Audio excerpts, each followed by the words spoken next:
My name is Joris van Hoboken. I'm a professor of law at the Vrije Universiteit Brussels here at the LSTS group that's also organizing CPDP, and I'm a senior researcher at the Institute for Information Law at the University of Amsterdam. And I've been organizing or putting this panel together with one of the speakers, Zirag Wassim, a panel on automation in online content moderation. I've been very interested in the topic of intermediary liability. What kind of responsibilities do intermediaries and platforms have? And currently I think we're in a new wave of new expectations of what can be done in terms of content moderation in an automatic way, and we see more and more regulatory proposals and policies starting to put those kind of expectations into words, into regulatory proposals. And one of the main examples of that is the terrorism content regulation that is currently being debated in the parliament. And we will be speaking about that also with this panel. I think with that maybe I can just go and introduce the speakers that we have on this panel. So first speaker will be Zirag Wassim, who is a natural language processing researcher at the University of Sheffield, doing PhD research in this area, and has also been very active bringing together community within the natural language processing community in the field of abusive language online. You know, what are the types of things that could be done to be able to recognize abusive language and to build technologies that can help to do that in automatic ways. So Zirag will be speaking about that, what is happening in the academic field, and what are the ways in which also that field is maybe trying to reach out and have a broader conversation about the societal importance that these technologies have. So then to my left is Dia Kayali, who is an activist and civil rights, human rights advocate at Witness, and previously at the Electronic Frontier Foundation. Dia has been able to speak to some of the problems that online automated content generation has on human rights reporting. And the type of problems that emerge when human rights activists are trying to use platforms to document human rights abuses and materials that are very important to drive these kind of conversations get taken down without due process, without transparency. So we will hear about that, and I think we'll also be hearing about some of the advocacy that Dia has been involved in to push back on the current regulatory proposals at the European level. The terrorism content regulation that I just mentioned was just a letter was sent out yesterday explaining some of the deep concerns that this proposal is raising. So then finally we have Marcel Boulogne, who is an official at the European Commission working at the DG Connect department that has been involved in the discussions around the regulatory proposal, and more generally involved in tracking what is happening with the e-commerce directive that sets kind of the stage for online platforms and intermediaries in terms of liability and safe harbors and what can be expected of them in terms of monitoring. Marcel hopefully will be able to speak a little bit about what has been happening with the Commission and what may be happening in the future, and explain a little bit like what is the landscape that we're dealing with here in Brussels. So with that introduction, I think I will give the microphone to Zirag. So just as a clarification, this is panel is recorded, so will be videotaped and will be made accessible also after for viewing. So later on also when there are questions, we can try to have a mic go around, but they're not handheld. So probably the easiest is just to kind of make sure that we understand your question, and we will repeat your question so that we also have that possibility of later on being able to watch the video and understand the type of interactions that are happening. The goal of the panel is to really have a conversation. We have prepared, like all thinking about what we could be saying, you know, especially the speakers, of course. And but we want to try to make this quite interactive. So if you have a question, if you want to jump in and say, okay, but what about this or what about that? If you can do that from an early stage. Just raise your hand, and we will bring you into the conversation so that we can have a real conversation with you as an audience. Okay, with that, I'll give the mic to Zirak. Yeah, so my primary research area is detecting racism and sexism on Twitter. And given that I work in natural language processing, a lot of what we look at is just text, which will be the starting point because that provides you with a lot of information. But more recently, people are starting to look at things like other sorts of information, your position in a network, how often you tweet, and so on. And there are some issues surrounding that, not only with classification rates, which go up by using other information as well, but the issues that arise are, should your network influence whether your content is labeled as sexist or racist, for instance? For that, I don't think that we should be using that sort of information, but as soon as we start looking at other things like anti-terrorism or terrorism promotion, then looking at networks starts to be more vital. What do you mean with looking at the network? So, like looking at who you're following and who is following you, who you interact with on Twitter, or who you interact with. So, in that way, it becomes, in those situations, it becomes a lot more important. So, the main thing that I'm arguing right now is to say, well, we need to consider very critically and we need to consider critically what kind of content we're looking at, what aims we have for it. So if something is flagged as abusive or is flagged as promoting terrorism, do we want to remove it? Do we want to find other ways of handling it? Because if we remove it, is that really conducive to our end goals? It might be, but it might also not. It's like the overarching question that I have, both within my own research field and today, is, are the methods that we're exploring conducive to our end goals? And our end goals tend to be formulated on a high level as trying to make the internet a nicer place, essentially. And the question is, do we make the internet a nicer place by moving people into closed communication channels where we don't have access to it? It's not that the conversations aren't ongoing. It's not that because we remove Nazis from Twitter, Nazis will no longer exist. They will just find another place to meet where we might not have a chance to interact with them, we might not have a chance to give other inputs, we might not have a chance to challenge them. Yeah. And a lot of the work that happens in NLP is focused on using machine learning, which introduces some different biases. But one of the things that occupies me is that machine learning assumes that you will have incorrect predictions. Like if you build something and it's a perfect score, you know that you did something wrong somewhere along the way.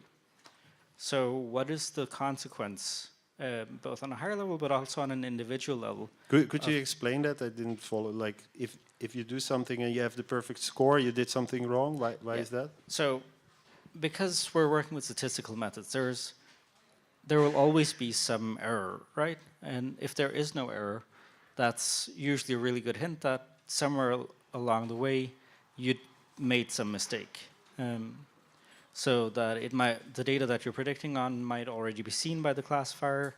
You might simply have written some code that's incorrect. But it's usually an indication that you've made a mistake somewhere along the way. But given that we're working with not just an assumption but a requirement of error, what does that mean for the individual, and what does that mean when we scale these things up to working on international platforms? I think that's me.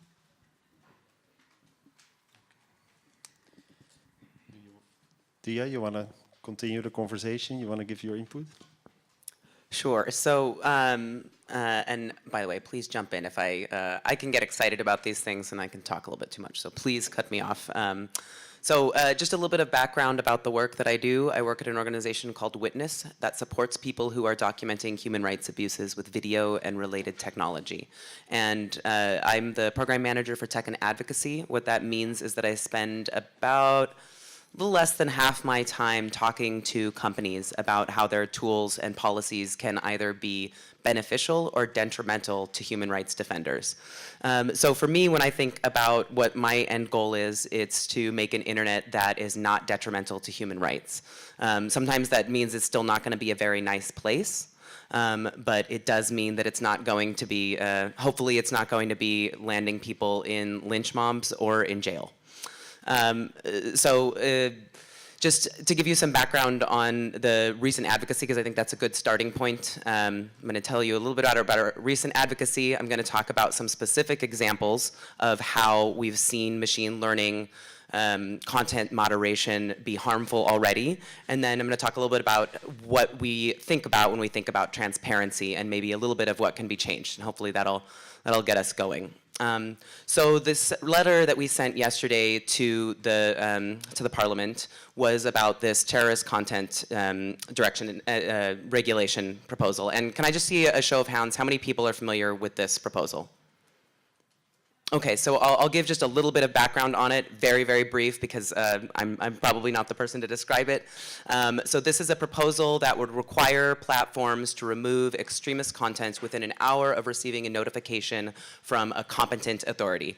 Competent authority is not really defined. Extremist content is not very clear in the regulation either. The other important piece is that it requires proactive measures to detect this content. And the proactive measures is really at the heart of a lot of what we're thinking about when it comes, of course, when it comes to machine learning, right? Those proactive measures are going to be the application of machine learning algorithms to this content to detect if it's extremist content and take it down before anyone ever sees it. And we're not just talking about language, we're also talking about videos. That's primarily what Witness deals with, and you can imagine that if it's difficult to detect extremist content in language, how much more exponentially difficult it gets with video. And the internet really is a place of video more and more. That's more of what Facebook has on its platform. And it's just increasing all the time. So Witness brought together a group of human rights defenders, attorneys, organizations from outside of Western Europe and the US, and journalist organizations to talk about why this is a problem. First of all, we're already seeing well, I'll talk about the broader problem, and then I'll get into the more specific problem because that relates directly to these videos that I want to tell you about. So the broader problem is that we are seeing these type of regulatory proposals being put out there without any real thought for how it's going to affect the rest of the world. So great, you have some machinery that's created to look for this content, take it down very rapidly, and that's being done in Germany. Right, there's an order that's coming from a competent authority in Germany. That might be fine as far as it goes, but once this machinery is in place, imagine it in the hands of the government of Myanmar, or the government of Brazil, or the government of Syria. You know, there's all these different places where once this machinery is in place, it's going to be used. And not only that, we know for a fact that this type of a regulatory proposal in the EU inspires copycat proposals. And a very clear example of that is Germany's NetzDG law. We have seen other governments actually basically do copy and paste of that regulation that allows for very rapid content takedown. So that's the broader issue that we discussed in the letter. But the more specific issue is that this is going to affect human rights content. And when I talk about human rights content, I'm talking about the best example that we have at Witness, and part of the reason we've been talking about this so much, is we work with a group called the Syrian Archive. Syrian Archive finds videos from the conflict, and they go through a process to verify them and create verified data sets. So they're looking at really specific things like you know, the dialect spoken in the video, landmarks, any sort of metadata that they can get. They use Google Earth a lot. So they have these verified data sets, and these are data sets that are useful for the UN. They're also going to be useful for future processes, we hope, depending on what happens. But another thing to keep in mind, and I say this also as someone who's Syrian, is that there's really a feeling in the refugee community and people still at home that people really have no idea what's happening and they don't care and that the world doesn't care. And seeing these videos get deleted en masse is really painful for people. So that's one way the videos are being used, but there's also just a growing body of knowledge on open source investigations. So in the, not last summer, but the summer before, the International Criminal Court issued its first arrest warrant based on social media videos. These are videos that absolutely would have been taken down under this regulatory proposal. But they were used to issue an arrest warrant for al-Werfali. In Libya. This is someone who's going to be going to trial, well, maybe eventually, for war crimes. But the point is that these are being used. There's also broad open investigations in Sweden and Germany looking at crimes happening in Syria. Again, they are using open source investigations, perhaps for obvious reasons, sometimes for not so obvious reasons, but one of them, of course, it's very difficult to get evidence from Syria. It's also, even when there is maybe evidence available, it's difficult to get that evidence across borders. So we're talking about large bodies of human rights content. Syria is one example, but another example, unfortunately, is Myanmar, Yemen. There are a lot of places where this video that's created, and it's sometimes created by perpetrators. I think that's important to say, that in particular extremist groups, they do like to document what they do, and they like to put it on social media platforms. So to the specific example, in June of, now I'm going to get my dates wrong. In June of 2017, I believe it was, Google announced that it was going to start using machine learning algorithms to detect extremist content.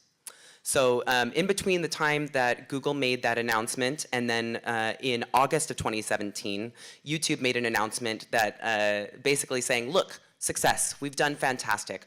Now 75% of the videos that we are taking down are detected by an algorithm first. They're not flagged by a person. And actually I should rewind a little bit to say when we talk about content moderation, for many years, even when people thought that it was being done by a machine, it was being done by people. It feels like a machine because they have these decision trees, they have copy and paste responses that they give you.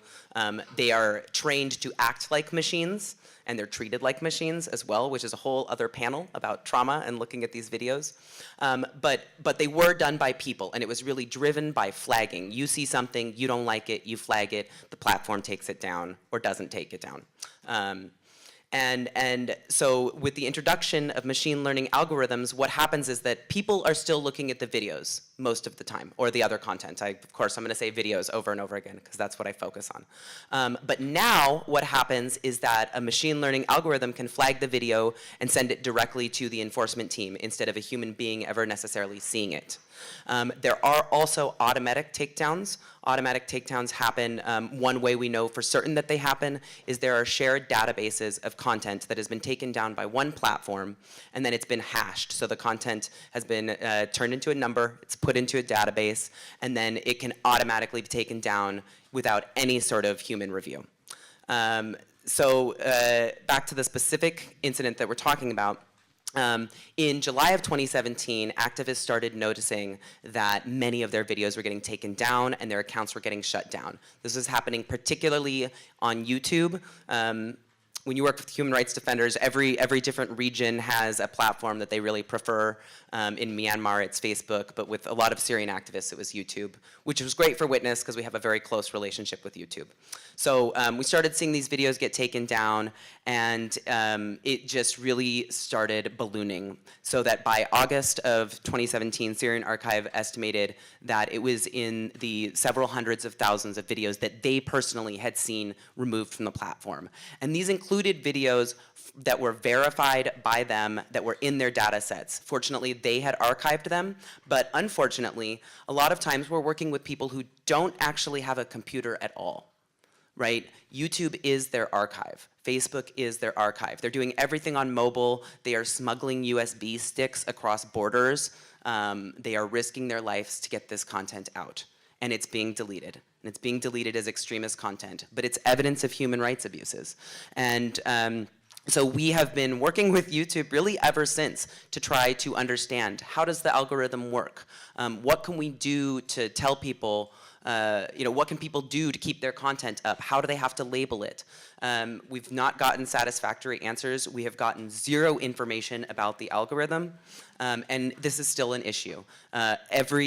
Every few weeks, we have a new list, and we have some channels that have been taken down 4 or 5 times, and these are well-known channels like Shams News Agency, which are channels that are cited in UN reports, that are cited in books about the conflict. So it's a huge body of human rights evidence, and it's evidence, and the groups that are working with this are groups that are actually fighting extremism. A better way to fight extremism maybe than just deleting a bunch of content from the internet is to use that content to maybe hold people responsible, to create investigations, to make it clear to people who might be encouraged to engage in extremist activity that yes, we care about the situation in Syria, we care about the situation in Yemen, we're doing investigations, we're gathering this evidence. Unfortunately, that's not what we've seen. And open source investigations and the use of this material is still very poorly understood by companies, even though we've been screaming our heads off at them. So fast forward to today, it's been well over a year. We're still seeing videos deleted, and now we're seeing this proposal from in front of the parliament now. It's gone through the commission process. It got pushed forward. It got pushed forward on the sort of fast track with the general approach. And I think it's sort of anyone's guess what's going to happen with it, but it's really going to encourage increased use of this kind of automated content moderation without accountability and without transparency. So the last thing I'll just say about transparency is that this is not a field that nobody's thought about. There are many ways that you can think about having I'm of the position that, look, these companies make so much money. There's a lot of things they could do other than automated content moderation, but Witness is a harm reduction organization. We're very pragmatic. So great, you're going to be using this automated content moderation. Have some basic transparency. I understand that there's the issue of trade secrets, but you can, in the same way that a proprietary app can have a security audit, there should be audits for these algorithms. You can have someone sign an NDA, but you can have an independent body that's looking at them. You can give us some basic information about what input you're putting in, and I think we're going to talk a lot about how machine learning works and how it can be biased by the initial input that goes into it. With this Global Internet Forum to Counter Terrorism hashtag, or hash database, tell us that you have some sort of process whereby when a civil society organization has spent probably at this point hundreds of hours that I've spent looking at these videos, that you're then going back to the database and correcting it. Okay, YouTube realized we took down these 1,000 videos, because we've now, by the way, I should say a success-ish, that we have gotten thousands of videos restored. But that's thousands of videos that were accidentally taken down. And in one of Mark Zuckerberg's many recent missives, he talked about how there's a 1 in 10 error rate, right, for content moderation. Great, so how are you then feeding that back into the algorithm to correct those errors? And who can you talk to about that? Because right now, what we're all doing in civil society is little tests. Great, I post this and see what happens. Talk to our friends over at another organization. When you used this word, did the video get taken down? When you used a different word? Or why did it get taken down in this one situation and not in another situation? So there are principles out there. There's the fairness and accountability and transparency and machine learning principles. There's others, companies, and some of them, ironically, even written with representative representatives from companies, the same companies who are not engaging in those transparency principles. So there is somewhere we can go. There's a very real problem, and I personally am incredibly concerned about the trend that we're seeing right now. Bottom line is the bottom line, right? For companies, it's much cheaper for them to do automated content moderation and say, oops, a machine deleted all of your stuff, than to take responsibility, to be clearer with their principles, to have more transparency in their transparency reports. There's so much. So I think that's what we're gonna probably talk about. I will stop. I hope I didn't go for too long. That was great. Thanks a lot. Thanks also for giving a bit more context for on the terrorism content proposals. I think that's also a good segue to hear a bit from Marcel. Yeah. So thank you very much indeed. So indeed I work in the unit of Indeed Connect of the Commission dealing with e-commerce and platforms. I'm responsible for the observatory on the online platform economy, but also looking at wider issues. So as yours mentioned, the e-commerce directive is one of the main instruments in this field, which on the one hand governs this field considerably. Article 15, prohibition for a general obligation to monitor the content that goes through networks is still intact. However, what we have seen is that there is content that is problematic, that is illegal, and where actions need to be taken. And this started, for instance, first with a code of conduct on countering illegal hate speech, that started into self-regulatory commitments in the EU Internet Forum. However, the Commission decided at one point that this was actually not going far enough. At first, with a recommendation on effectively tackling illegal content online, and ultimately in this terrorist content regulation last year. One thing that you need to take into account is that if you look at automated content moderation, look at the report from YouTube on their the enforcement of their community guidelines, and this is from the numbers that they have here are from July to September 2018. So that's almost 6,400,000 automatic flags that have caused a takedown of content. And then independent trusted flaggers, that's something like, 880,000 flaggers. Individual users, 550,000, and NGOs, 32,000, and from government agencies, it's only 34. So what you really can see is that automated flagging is there, and one of the what the Commission was thinking already in the recommendation from March last year, but also in the terrorist content regulation, is to put in place certain safeguards. And one of them is human oversight. The other one is assessment of the context, complaint mechanisms, and systems to give information what actually happens to these complaints, and also overall information on the number of takedowns as a result of such proactive measures. So even though you can argue that this would generate, let's say, that there would be copycatting of European legislation in other parts of the world, there is also an attempt to make sure that practices that are actually already going on become more, that are safeguards for freedom of expression in place.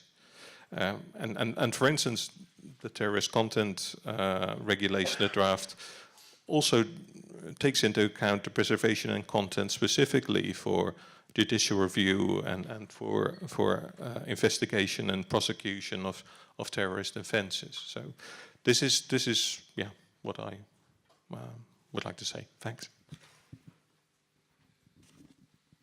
Great, thanks. So I want to maybe open with like, are there already questions in the room? Okay, well, we can start with that. So Ian, you first, and then I'll take two, then after you. We often hear from, and we sort of have today as well, often hear from civil society groups that more transparency would be positive, if not the total solution.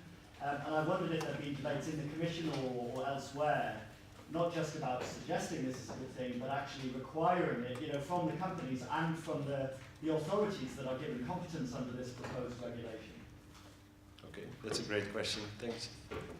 I have a question specifically for Dia, and my question is, when it comes to violent content, I think it's another thing, but when it comes to contents like pornography, for example, and especially pornography involves children, so it's clearly violating human rights.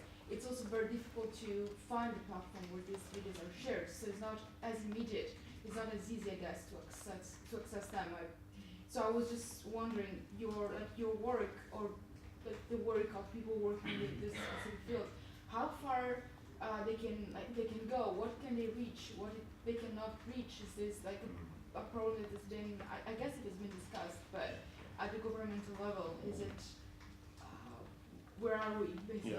So so the question is also for the online audience later on. The question is, I will summarize it. So there are maybe many different types of content that you maybe want to police for, and there may be certain types of content that are not that easy to even build systems to train on. And child pornography, child sexual abuse material of being an obvious candidate, because just already having the material is illegal. So even if, like as academics, you want to train systems on this type of content, you're in legally very difficult terrain to navigate, and also with companies. So just to maybe already respond a little bit to that, for child sexual abuse material, we have a long-standing system in place within the government, within industry, that's called PhotoDNA, that has been developed and promoted by certain people in industry as the way to solve this. And basically, that is the type of system that works as a form of blacklisting.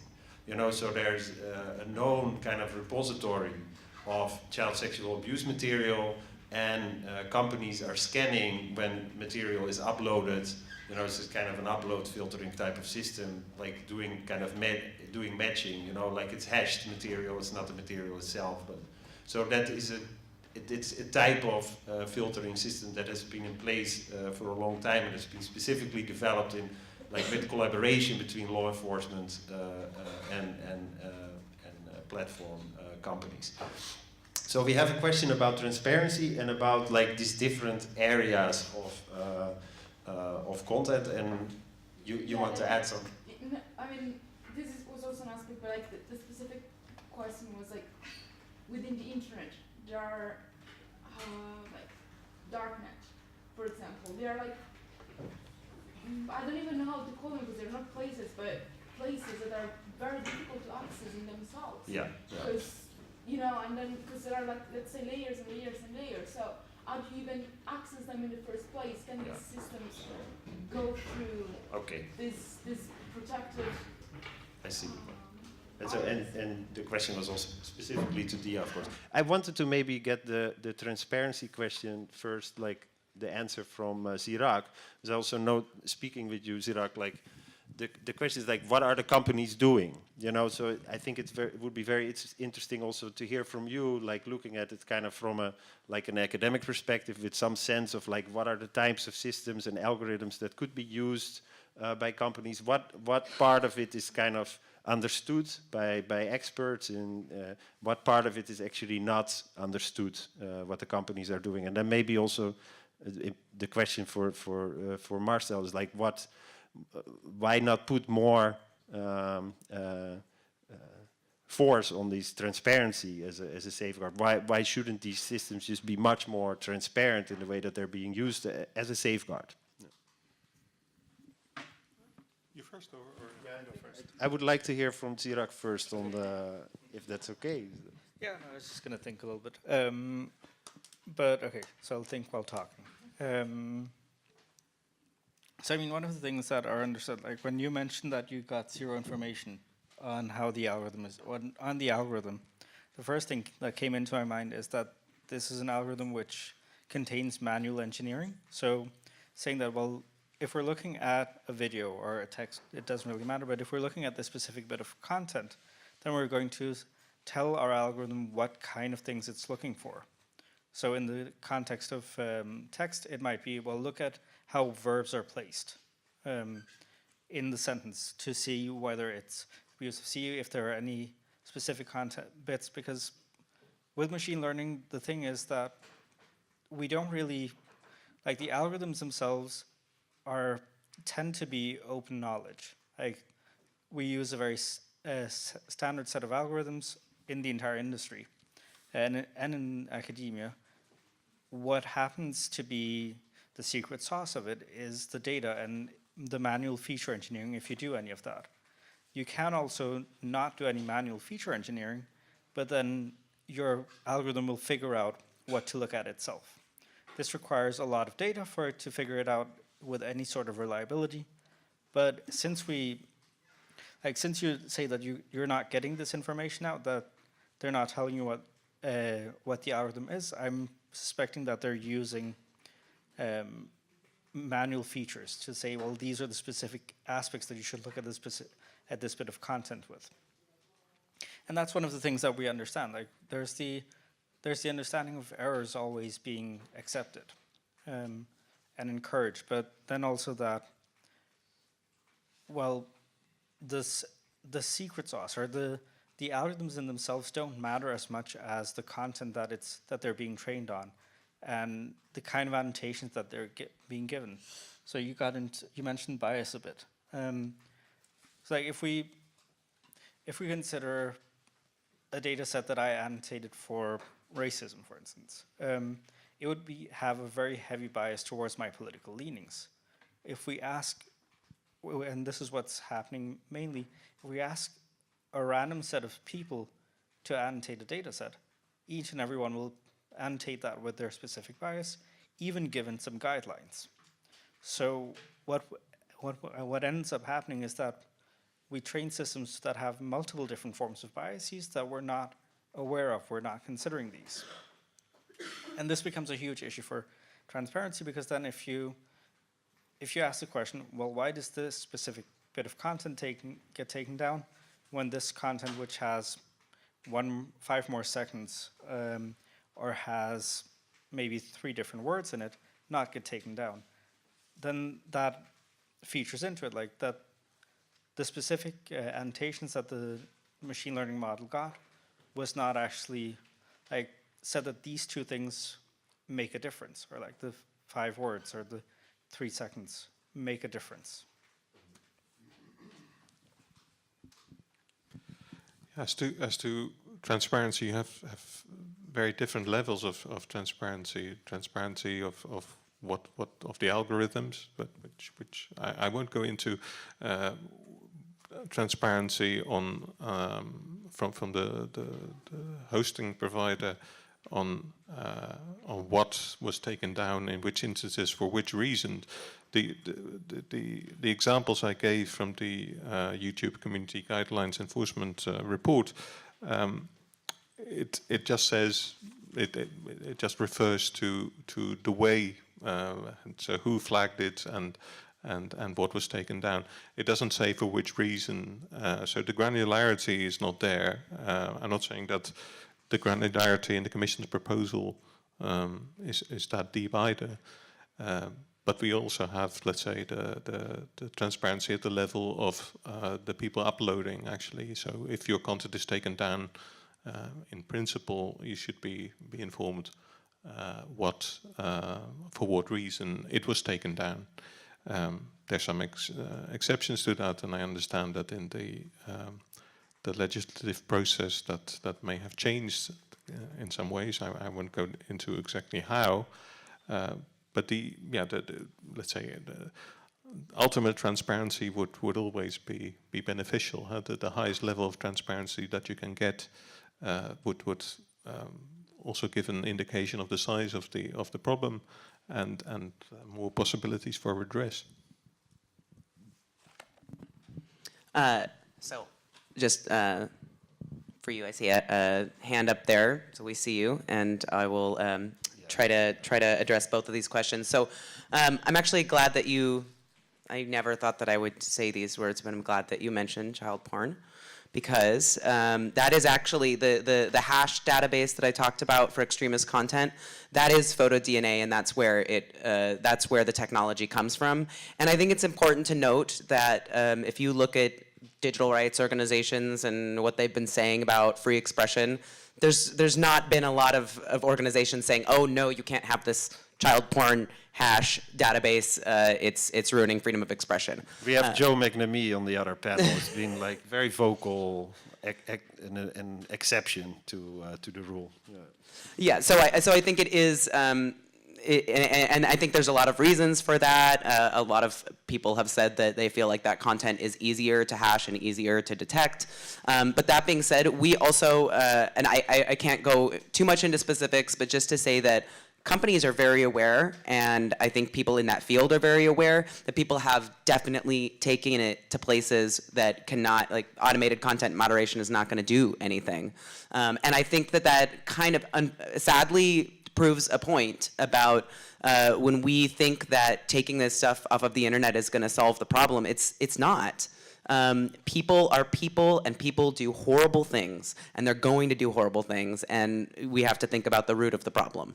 Like what? And that's not a sexy answer, right?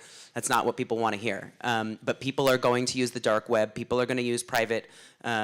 People were using Google Drive. That was like a really popular thing when they started seeing their stuff getting taken down off of YouTube and Facebook. They moved to Google Drive, and then they're probably using some of my, like, I like Spider Oak. I recommend it to people. People are probably using it for child porn, right? It's probably a safe place for them. WhatsApp groups, like all of these things. So it's a problem, and it's not a problem that has a technological solution.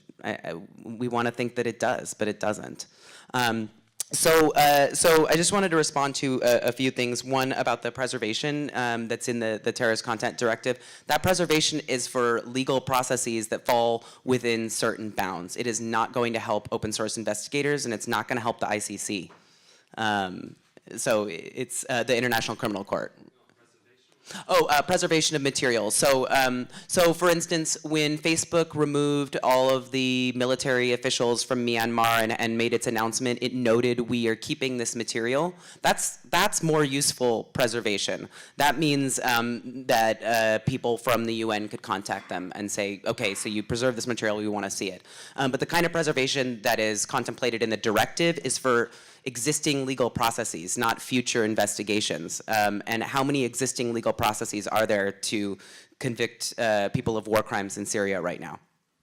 Like, not very many. There's terrorism trials. So anyhow, just going to the transparency question, one thing to note is that in order to have human oversight over the application of machine learning algorithms, those machine learning algorithms have to be designed that way. They have to be designed to have oversight and interpretability in mind. And one of the things that I think that is happening with this wave of EU legislation, it really reminds me of exactly the kind of reactive policies that companies themselves have put in place without thinking about the greater human rights implications. It's like, well, we're just gonna put this out there, we're not gonna look at the specifics of the technology, and we're not gonna think about how, what the negative externalities might be, to use some econ terms, because that's what it all comes down to. And so you can say transparency, but that has to be baked in. And right now what we have baked in, what I mean by that is it's melded into the actual process itself, is this bias. And again, that's because we don't know what is the data that's going in. And there's no company that's going to tell us what the data is that's going in, because they're going to say, then extremist organizations are going to game the system. Now, I have a question. I really like audience participation. How many people here have ever reported something or had something reported on a social media platform? Okay. How many people have seen their friends complaining that they're in Facebook jail or Twitter jail, or they can't retweet or whatever, and they don't understand why? Okay, so that was a reasonable chunk of the audience. Now we are at privacy camp. We are somewhere where this is the stuff that we think about. Imagine an everyday user who doesn't even have, you know, in 2011, you know what languages the Facebook terms of service were in? All European languages, not even Arabic. Not even Arabic. They were in French, German, English, Italian, and I don't know, maybe one other language. The Burmese version of the Facebook terms of service literally does not make sense. And Facebook didn't pay someone, it was a community translation. And it's been a community translation for a lot of these things. So if you're talking about notice, great, then let's talk about how companies can give notice that actually tells you what happened and why it happened, because we're not there. As you know, we've had a lot of really great input from David Kay recently, also talking about the transparency reports that companies are putting out and the kind of granularity that we need to see that we're not seeing. Maybe just before we go for a new round of questions, like one quick question is like, so I can imagine, like, just pushing back a little bit, you know, like we hear from the Commission, like in this terrorism content proposal, actually what's being proposed, a lot of that is actually, that's also, I hear a lot of people say that, the company's already doing that, but outside the regulatory framework.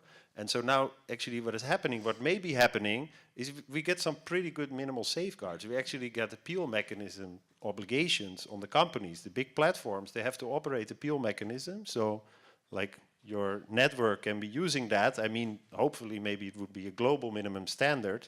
It's like the companies have to comply with that. So, could you imagine actually something good to come out of that? Even if, like, I mean, if you say like the companies continue maybe doing what they're already doing, they've been maybe even promising to policymakers they can be doing this stuff, and now just get qualified into the law. But on top of that, they get a bunch of safeguards. We get a bunch of safeguards.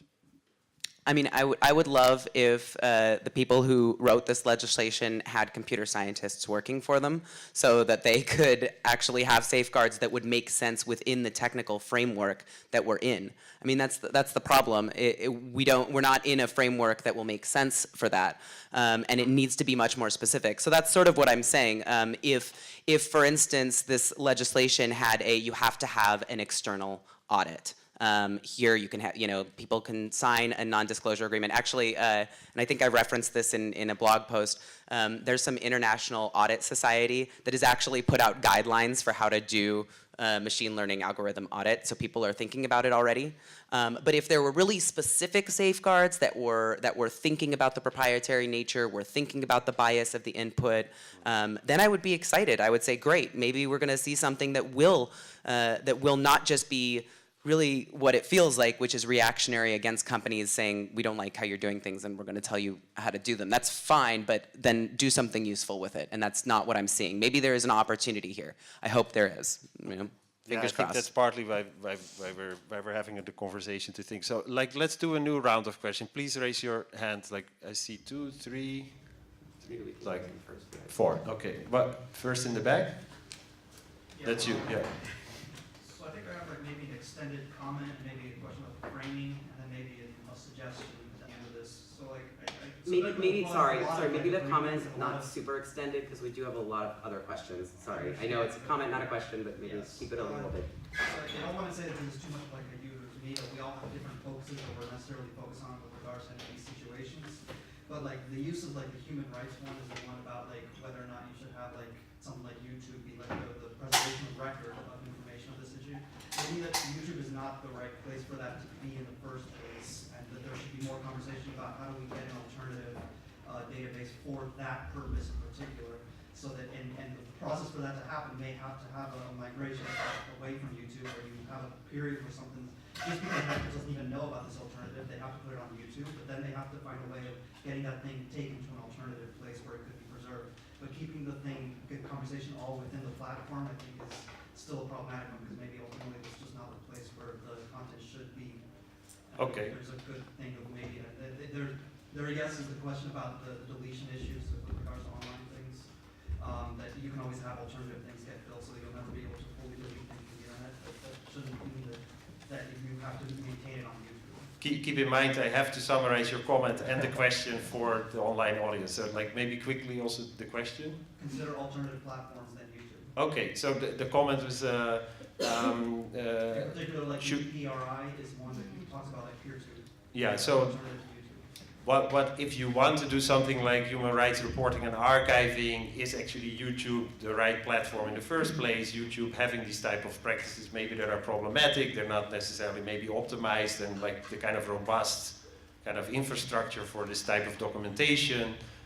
What are the alternatives and how to get to alternatives? Policy infrastructure as well. Yeah. Policy infrastructure. Okay, policy infrastructures that support human rights reporting and archiving. Thank you.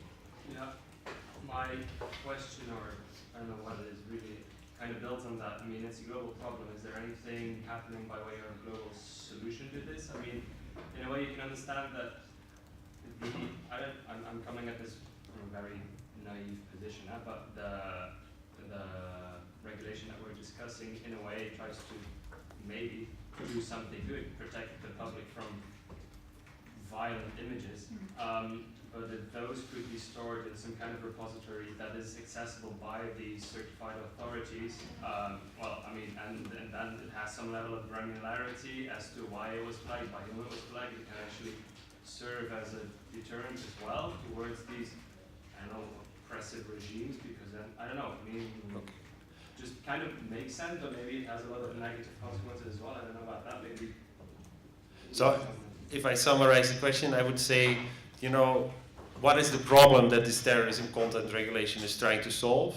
I think you have an assumption there in the question that it is about keeping people from having to watch or running into violent extremist videos. I will just add that, like, one of, I think, the core motivations behind this type of regulation and terrorism content regulation is about the idea that this can radicalize people, and it can incentivize or like get people to actually commit these types of terrorist crimes that are also have been regulated at the EU level.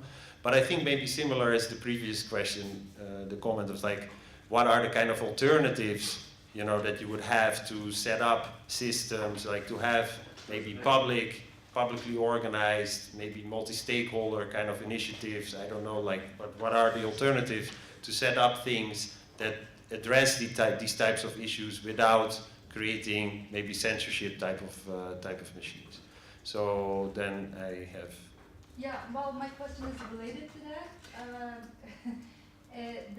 I'm interested in the question of causality. I mean, what do we know of these terrorists and the actions that they're responsible for? Was that in any way caused by the content that they've watched? Is there any evidence of that? Because the measure is very invasive, so is it proportional? So, yeah, related question in a way, what is the causality between what is now this new broadly defined, relatively broadly defined, vaguely defined new category of content that's called terrorism content, that has some supposed relationship to terrorist crime, terrorist activity? What type of causality assumptions are made there? Are they the right ones? This is a question I've been asking myself a lot. I know I'm not a specialist in this, but I can imagine maybe people radicalizing more from a Hollywood movie than from anything else. You know, it's just like, what are we really thinking of, and are we really having a good evidence base for assuming that this terrorism content is really what is driving these type of problems in our society? Seda? Yeah, it kind of builds on that, but in a different way. So if we assume that these content platforms, like social media, if they're optimized to distribute content, that's where the whole thing starts. It becomes a tool also to upload evidence of, you know, either pride yourself on your crimes or find crimes.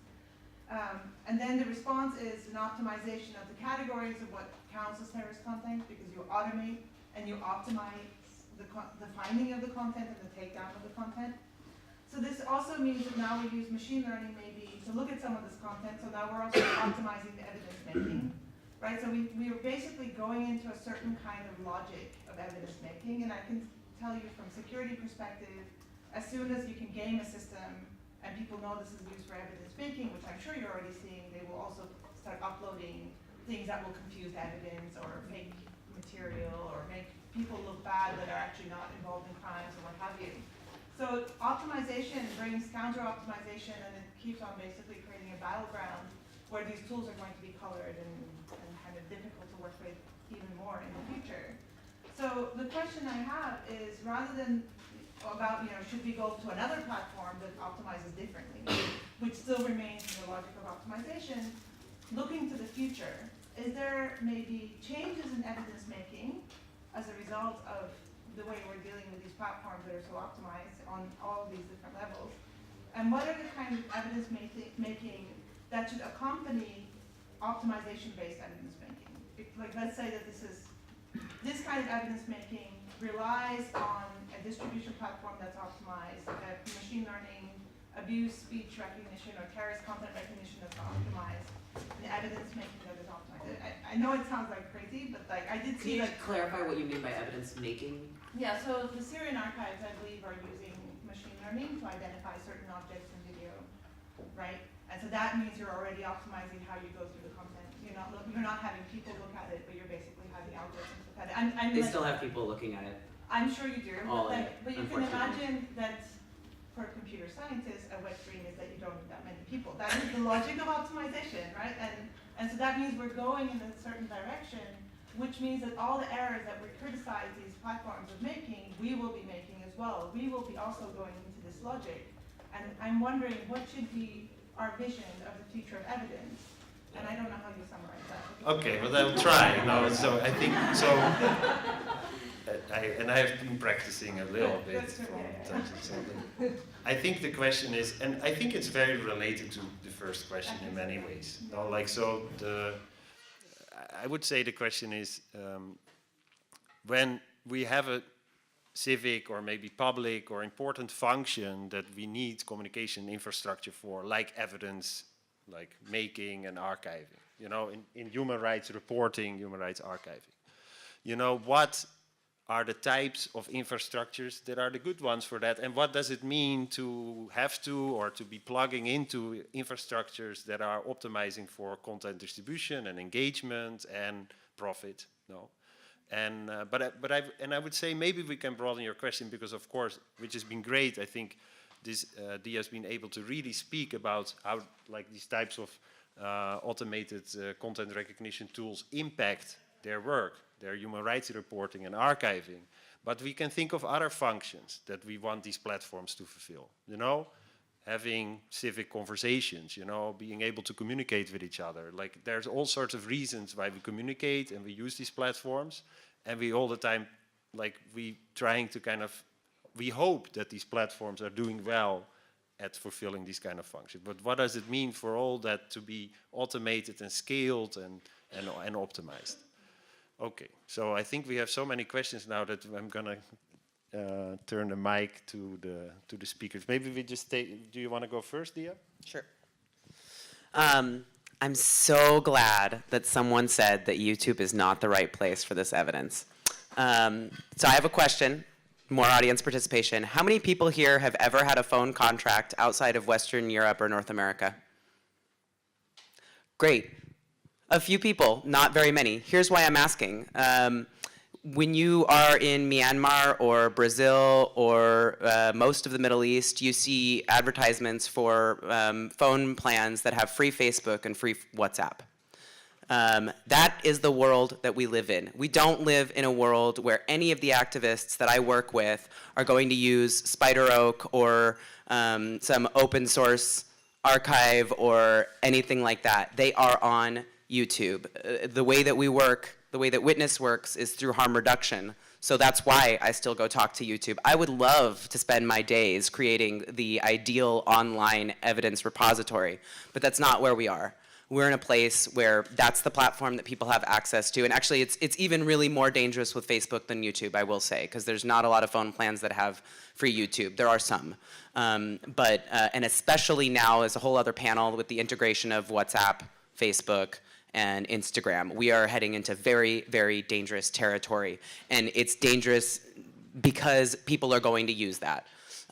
So sure, YouTube is not the right place, but it's where it is. And it's where important evidence is. And it's where the ICC criminal court found their evidence was on YouTube and Facebook. So that's for this warrant that I mentioned. So that's kind of where we are. And I think there are people trying to think about better solutions, but again, I come from an organization that's been around since 1992, working on archiving human rights video and creating these huge databases. And for years, we've been trying to figure out, okay, can we just make this better? There was this whole evidence locker thing that we worked on for a very long time. It's been very difficult, and there is no system in place whereby YouTube will even just, set aside these things and then alert civil society organizations that they've been talking to for a decade. So we're very far away from having a better solution. There's been other things that people use. One of them is getting phased out. I don't know if anyone here has ever heard of Martis, but it's a human rights data collection tool that is actually getting phased out. It's not going to be updated anymore. So there are some other tools out there, but nobody uses them. And that's just where we are. By the way, you mentioned certified authorities, and I just want to point out that the reason why we are using social media evidence is because certified where and by who? In what jurisdiction? We're talking about multiple jurisdictions. We're talking about international cases. We're talking about trying to get evidence across borders and servers located in one country and a court order from another place, and a situation where multilateral and MLAT is not going to work, right? So it gets very sticky and very complicated. And in the meantime, we have law students who are sitting on YouTube looking at hundreds of hours of traumatic videos.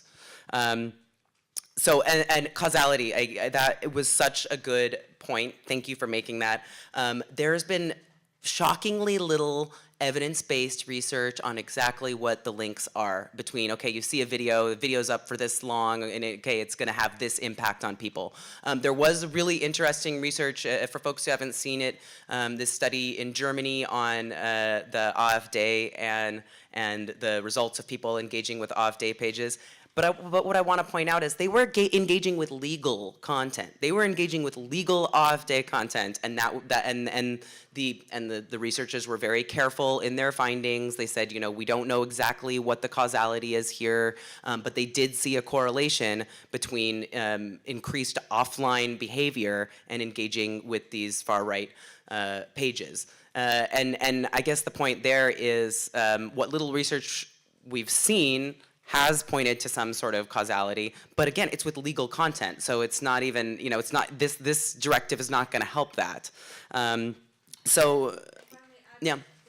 think that content is also supported through communications online, well, I guess that sort of covers the entire content as well.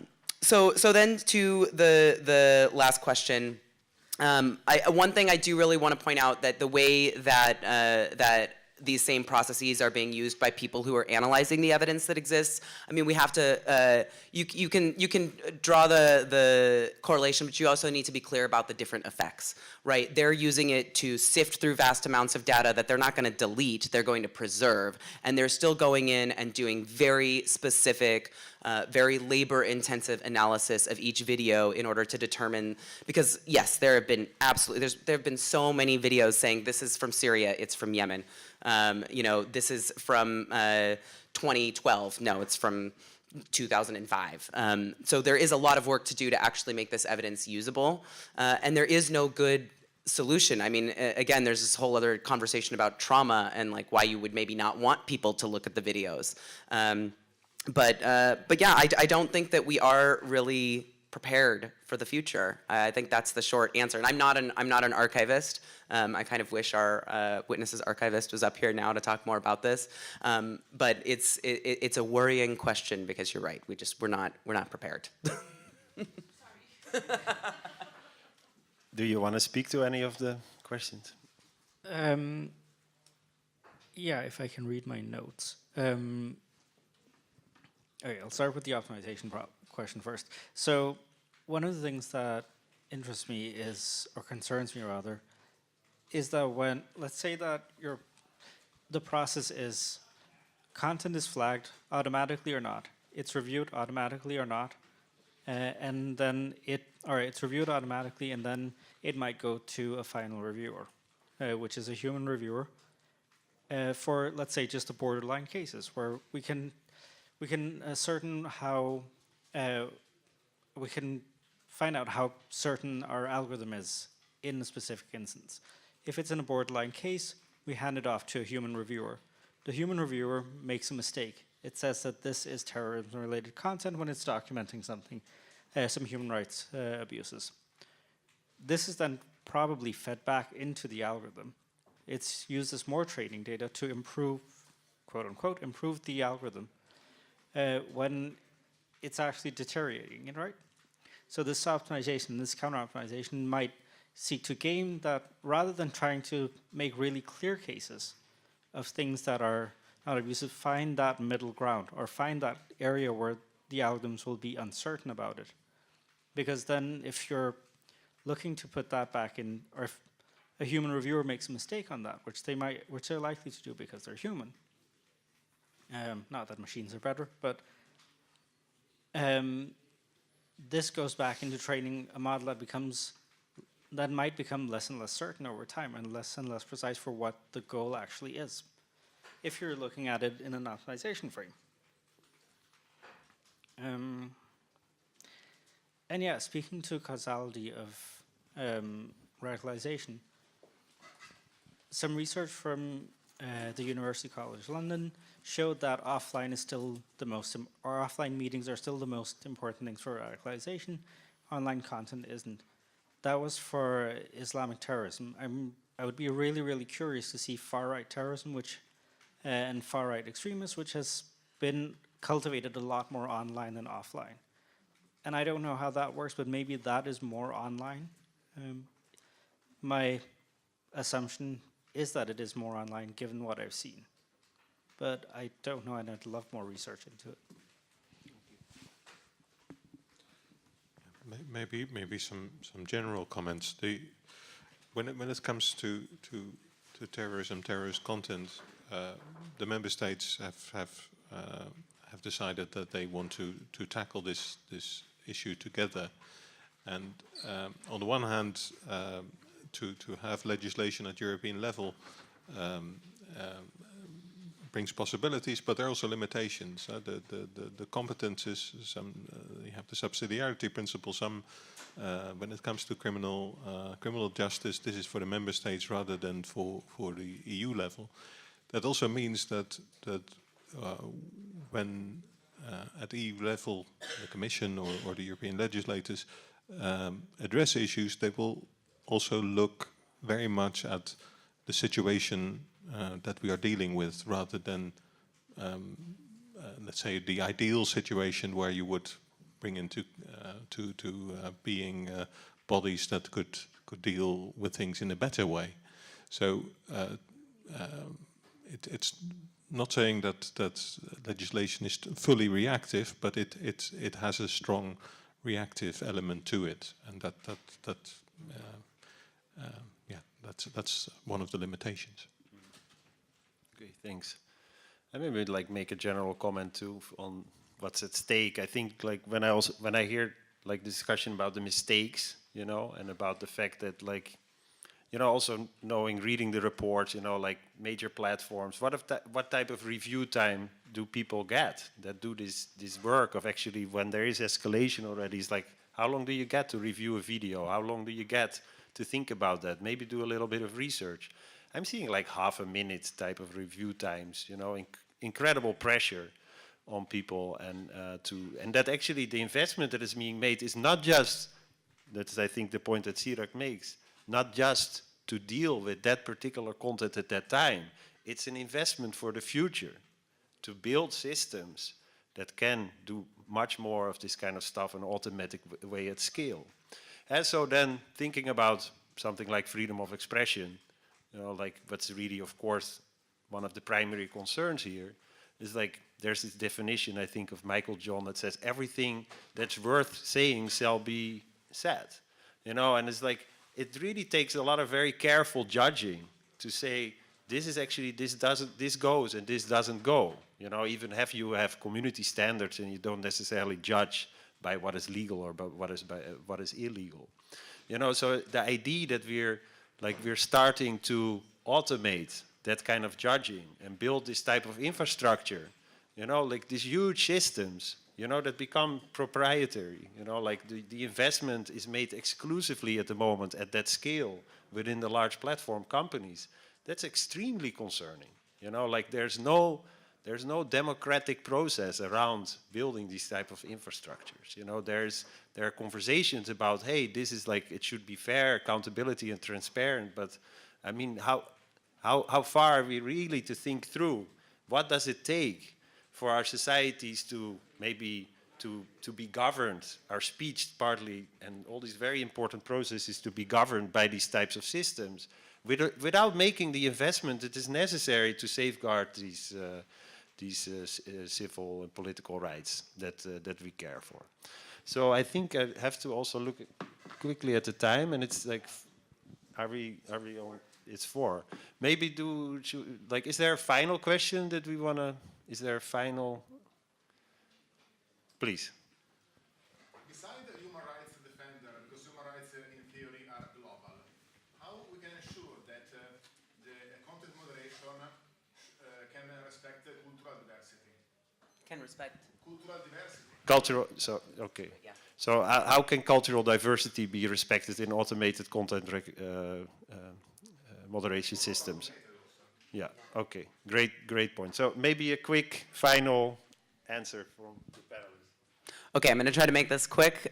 One thing is that we are still seeing content moderators hired without, you can't do like a political litmus test, but cultural diversity doesn't mean, oh, we have Burmese-speaking content moderators in Myanmar. Maybe you need to have Burmese-speaking content moderators in Myanmar who also don't hate Rohingya. Maybe you need to have content moderators in the Middle East who are not I'm saying this as a Syrian, who are not anti-LGBTQ, right? So cultural diversity also needs to be thinking about human rights within a country. And also, when we are writing all of these systems, they're written in English, they're written in Western Europe and the US. There needs to be, this is it's so often repeated, it's like a homily, right? But we need to have the people who are using the systems be the ones building the systems. So I guess that's my 2 quick responses to that. Yeah, as for cultural diversity, well, the thing is, from a technical point of view, we need data from different regions that ensures cultural diversity, but also it's kind of naive to assume that and this is an assumption that happens, that we can use the same model and just add more data to it from a different region, and now our model is diverse. So we essentially need different models as well. To deal with it. So, and then there's the entire problem of finding out which model actually deals with the content that you're looking for, or that you're looking at. And as to freedom of expression, I get really, really riled up about this. I really want to ignore it. I want our models, I want our processes to ignore the question of censorship, because if we stop looking at removal, if our end goal stops being removal of things, that's not as much of a concern. It's still a concern with the other processes that might come up, but I want to move the conversation beyond removal. Let's look at alternative measures of dealing with online content, or with content that offends either legally or that is legal but offends, or illegal and offends. I have little more to add, but yeah, it's very, very, very important to strike a balance between the different fundamental rights at stake and in a most culture diverse manner. So. Thank you very much. Thank you, audience, for being with us here for this panel, and please join me in thanking our speakers for today.